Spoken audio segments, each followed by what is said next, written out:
Et donc, il va falloir qu'on écrive nous-mêmes la Constitution et qu'on mette un dosage de tirage au sort. Donc, quand vous allez connaître les expériences humaines de tirage au sort, ça va vous aider à le prévoir dans vos institutions. J'ai amené un bouquin de Rousseau, j'aurais pu en amener 10. J'aurais pu amener le contrat social ou le livre de Joiry qui s'appelle Rousseau, citoyen du futur, qui est une merveilleuse anthologie, un merveilleux choix de texte. Et je vous ai amené le discours sur l'origine et le fondement de l'inégalité parmi les hommes. C'est un tout petit texte et c'est magnifique, quoi. C'est vraiment Rousseau, ça va vous aider à penser, je crois. C'est un des plus grands écrivains, je trouve. Alors bien sûr, il fait très peur aux bourgeois, et les bourgeois sont en train aujourd'hui, particulièrement depuis 89, depuis le bicentenaire de la Révolution française, il y a un gros travail de sape pour faire croire que Rousseau est l'ancêtre littéralement de Staline et de Hitler, quoi. Ce qui est littéralement n'importe quoi. Et il faut lire Rousseau. Je vous recommande. Alors il y a combien? Il me reste 45 minutes, ou j'en suis à 45 minutes. Ça fait 45 minutes que je parle. Ouais, non, c'est vraiment, je suis trop bavard. Mais ce livre-là, je vous en ai pas parlé souvent, et il est remarquable. C'est un petit bouquin, poche, qui coûte pas très cher, qui s'appelle La démocratie. Donc c'est un nom bateau, qui est une anthologie de Bruno Bernardi.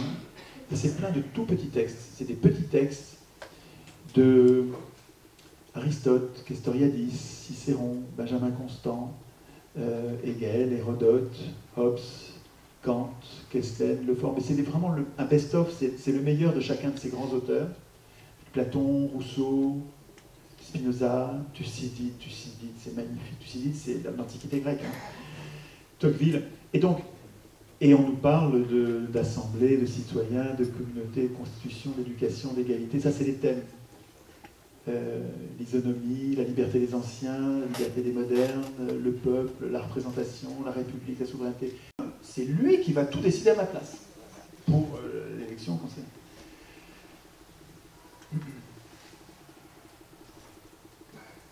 Donc l'élection, en fait, elle est antidémocratique. À partir du moment où on choisit cette procédure pour désigner les représentants, c'est les représentants qui vont voter, donc c'est eux qui vont exercer la souveraineté. La souveraineté, c'est le fait de savoir qui décide. Le souverain, c'est celui qui décide. Alors s'il est tout seul, il n'y a pas besoin de voter, c'est lui qui décide tout seul, c'est un autocrate, ou c'est un monarque, c'est quelqu'un qui tout seul exerce tout le pouvoir. Donc là, il n'y a pas de vote, il décide. Mais si c'est une assemblée, il y a une élection, enfin il y a un vote dans l'assemblée, mais c'est l'assemblée qui vote, mais c'est eux qui exercent la souveraineté, c'est pas le peuple, ce sont les représentants du peuple. Et il y a, j'aurais dû prendre ce livre, bon, je ne peux pas les prendre tous, hein, mais je vais vous en parler. Il y a de très grands auteurs au XIXe siècle qui ont, c'est une vieille affaire de contester la captation de la souveraineté par les parlementaires.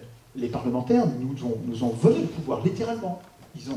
Quand ils ont décidé que la procédure, ça allait être l'élection, parce que ce sont des élus qui ont décidé de généraliser l'élection, toute l'Assemblée nationale de 1789, qui est une assemblée législative, quand elle s'est proclamée constituante, donc elle était composée d'élus, et ces gens-là ont décidé que la procédure pour l'avenir, ça allait être la procédure de désignation des représentants, ça n'allait pas du tout être le tirage au sort, le tirage au sort sur la démocratie, ils ne voulaient pas de la démocratie. Il faut relire les pères fondateurs de la Révolution française, ils savaient ce qu'était la démocratie, ils savaient que le tirage au sort c'était la procédure de la démocratie, ils ne voulaient pas la démocratie, ils savaient bien qu'avec l'élection, on choisirait les plus riches, puisque c'était un vote censitaire, et donc ils savaient bien qu'ils ne voulaient pas la démocratie.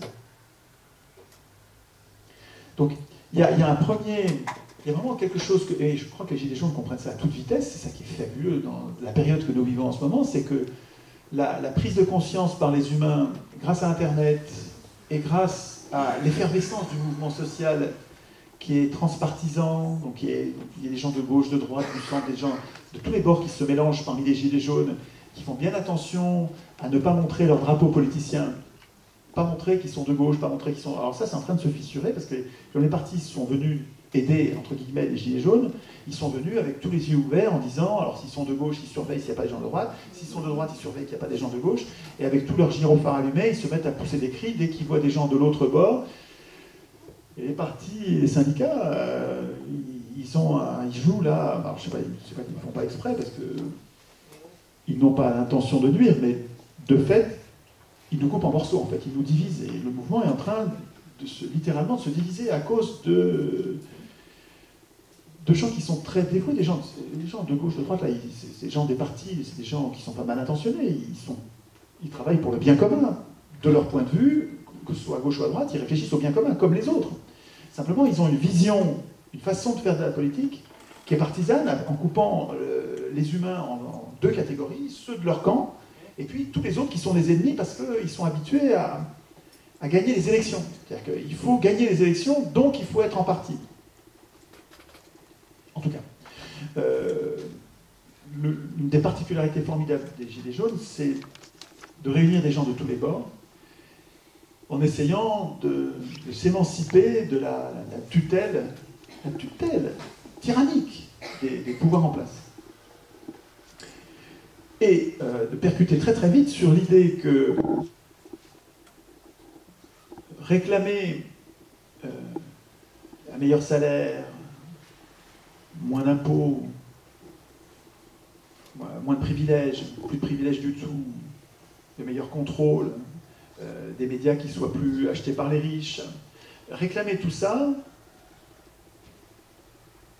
en fait, c'est rester dans une position infantile, en fait, où on est là à se tourner vers nos maîtres en disant « s'il vous plaît, moins d'impôts ».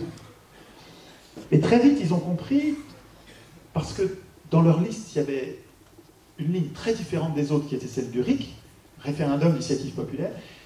Ils ont compris l'importance de cette ligne qui était au milieu des requêtes où on réclame à des maîtres d'être moins cruels. Au milieu, il y avait cette ligne qui est tellement différente. Le référendum d'initiative citoyenne, ce n'est pas une loi qu'on demande. Avec le RIC, quand on écrit le RIC dans la liste de ce qu'on veut, on ne veut pas qu'ils prennent, que d'autres qui nous sont supérieurs, prennent une décision. C'est pas ça. Le RIC, c'est une façon de prendre les décisions, une façon de décider les lois. Donc c'est constituant. C'est pas une loi, c'est une façon d'écrire les lois. Et c'est constituant ultra démocratique, parce que dans le RIC, c'est référendum, ça veut dire qu'on décide, c'est le peuple qui décide, et d'initiative populaire, c'est même lui qui choisit les questions sur lesquelles il veut décider. C'est l'émancipation totale, ce truc-là. Et ce qui est formidable avec les Gilets jaunes, et qui vraiment a quelque chose d'historique, à la fois sur le plan temporel, dans l'histoire des hommes, et puis sur le plan géographique, sur le plan spatial, il se passe un truc important là, dans le pays. Dans notre pays, il se passe un truc important. Les Gilets jaunes, ils sont en train de devenir constituants. C'est-à-dire qu'au lieu de faire comme tous les peuples du monde qui se révoltent contre leurs maîtres et qui réclament, avec une violence physique, qui réclament de meilleures lois, là, ils veulent changer le contrat social, ils veulent changer la Constitution. Et c'est pas tout, non seulement ils sont constituants, mais ils ont bien repéré que dans la Constitution, il y a 89 articles, mais il y en a un qui nous intéresse, c'est comment on décide, nous, des sujets importants, et comment on décide nous-mêmes sur ces sujets importants. C'est extrêmement subversif, c'est très profondément libérateur. Si on arrive à rester concentré sur ce truc-là, il va se passer quelque chose qui ne s'est jamais passé dans l'histoire des hommes. Pourquoi ça se passe là? C'est pas la première fois que les humains espèrent à décider eux-mêmes de leur sort. Le droit des peuples à disposer d'eux-mêmes, c'est une vieille affaire. Ce qui est nouveau, c'est qu'on soit très nombreux, des dizaines de milliers, des centaines de milliers, bientôt des millions, à vouloir écrire nous-mêmes la Constitution dans laquelle il va y avoir un RIC en toute matière, et écrit par nous-mêmes. Et ça, je peux vous dire, dans la littérature, sur les bouquins que je travaille, il y en a 3 ou 4 000, pas vraiment, mais plus de 3 000, je sais. Et ça part de la Bible, des Athéniens jusqu'à aujourd'hui. Et il y a beaucoup d'idées qui reviennent tout le temps. Et le fait que le peuple devienne constituant, je peux vous dire que dans la littérature politique des êtres humains, c'est rare. Il y en a un petit peu, je peux vous dire là où j'en ai trouvé, il y en a sûrement que j'ai raté, parce que je n'ai pas tout lu évidemment, mais je peux vous dire que dans la littérature, des politologues, des gens qui travaillent sur la politique, des gens comme Montesquieu, Rousseau, Aristote, Platon, Castoriadis, ou les écrivains d'aujourd'hui, défendre l'idée que c'est aux représentés d'écrire, parce qu'ils sont les seuls légitimes, et les seuls aptes, les seuls capables, c'est aux représentés d'écrire les règles de la représentation qu'on appelle la Constitution, qui n'est pas un texte juridique. C'est pas une affaire de juriste, c'est pas du droit. C'est tellement haut dans la pyramide du droit que c'est politique. Il ne faut pas laisser ça aux juristes. Quand le juriste va dire « mais c'est moi qui vais l'écrire parce que moi je sais comment ça a été écrit, Constitution », justement, le savoir que tu as, toi juriste, c'est le savoir de toutes les anti-constitutions du monde. Ce que tu sais faire, c'est écrire des constitutions qui tiennent le peuple à l'écart. C'est justement ce savoir-là dont on veut se déprendre. On veut écrire nous-mêmes la Constitution. On ne veut pas que ce soit des juristes. Ça n'est pas un texte de droit.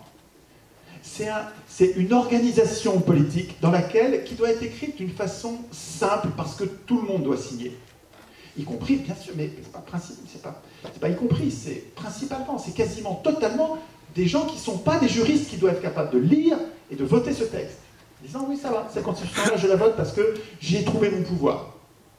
Parce que quand vous lisez la Constitution, je prends celle-là au lieu de prendre celle de Dalloz, mais parce que dans celle-là, si vous voulez, c'est la même. Hein. Là-dedans, il y a l'anti-constitution, notre anti-constitution, le texte qui organise notre impuissance politique, qui s'appelle Constitution, mais qui en fait est une anti-constitution, qui est un texte qui nous tient à l'écart, qui nous infantilise. Je l'ai mis sur les pages de gauche. Je pense que dans une prochaine version, je mettrai, comme dans tous les bouquins, je mettrai les 50 premières pages, c'est l'anti-constitution actuelle, et dans les 50 pages suivantes, je mettrai la constitution qu'on écrit sur mon blog depuis 15 ans. Parce que c'est un autre point de départ, vous allez voir, dans l'anti-constitution, on est absent, nous n'avons aucun pouvoir. Et dans la constitution du plan C, celle qu'on écrit depuis 15 ans, ben, vous avez le peuple partout. Alors peut-être trop d'ailleurs, donc ça va être à vous de corriger. Et donc, l'avantage de ce bouquin, mais qui est un premier jet, je vous appelle explicitement dans l'intro à m'aider en me donnant des idées de ce qui manque, qu'est-ce qu'il faudrait ajouter, des conseils, des exemples, des exercices, des corrigés. J'y reviendrai tout à l'heure. Mais pour l'instant, il y a des blancs. Il y a des parties qui ne sont pas imprimées. Et c'est pas pour vous voler en termes de quantité de textes imprimés, c'est pour vous suggérer que ce texte-là, il est important pour qu'on y écrive, pour que nous écrivions nous. C'est-à-dire qu'en fait, quand vous prenez le livre de Dalloz, il n'y a pas un blanc, parce que c'est pas à vous d'écrire. Nous sommes tenus à l'écart du texte de Dalloz. Rien n'est fait pour nous inciter à écrire. Là-dedans, c'est un premier jet, il va s'améliorer, mais là-dedans, tout est fait pour nous inciter à barrer, raturer, corriger et écrire une alternative. Particulièrement l'article 89 qui nous écarte. Mais pas, il n'y a pas que l'article 89. On a passé un an et demi, l'année dernière et l'année avant, on a passé un an, dans nos ateliers, on a joué à tirer au sort les articles de la Constitution, enfin de l'anti-constitution actuelle. On a tiré au sort les articles pour laisser le hasard faire, en se disant, à chaque fois qu'il y a un article qui nous met à l'écart, on va essayer de voir comment, avec quel mot, quelle astuce il nous tient à l'écart, et puis on va le reformuler. Et c'est incroyable, pendant un an et demi, tous les articles qu'on a tirés au sort nous tenaient à l'écart. On s'est dit, peut-être de temps en temps, il y en a un qui ne nous tient pas à l'écart et qui nous intègre. Non, non, non, c'est à l'écart. On est tenu à l'écart de tout, dans tous les articles. Le peuple n'est pas là. Les deux seuls endroits où il est, c'est au tout début, articles 2 et 3, on dit la Constitution, c'est la démocratie, le peuple par le peuple, pour le peuple. Ouais. Et puis tout le reste, le peuple est absent. C'est juste de la frime, comme dans la Constitution européenne, où on nous dit la Constitution européenne, c'est pour établir le plein emploi, la prospérité, le bonheur entre les hommes, la paix, gna gna gna. Et puis tout le reste, c'est pour organiser, dans la Constitution européenne, la compétition des uns contre les autres.